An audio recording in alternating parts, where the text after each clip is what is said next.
I wrote Resilience because it was really important for me to be able to see someone who had survived 5, 10, 15, 20, 25 years down the road. I wanted to understand what people did to help themselves survive, and then how that determined the rest of their lives.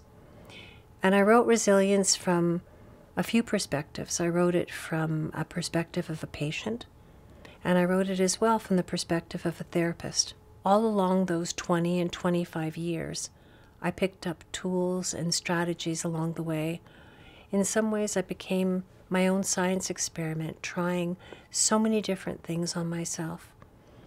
I left the traditional Western world of medicine after the first bout of cancer, and the second time when I had lung cancer, I chose to have surgery to have the lung removed, but all treatments were done in the alternative world. And that was a scary world for me to be in.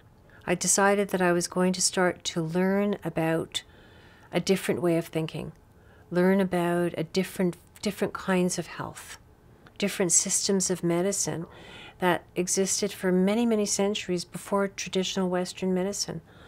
And I was hoping that maybe they would be able to offer me some of the answers that I was searching for.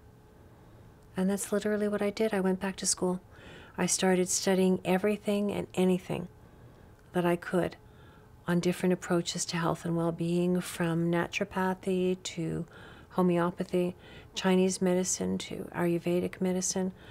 I wanted to understand how systems differ and what were the elements within each one that perhaps I could take to create my own wellness puzzle, my own tool bag of strategies.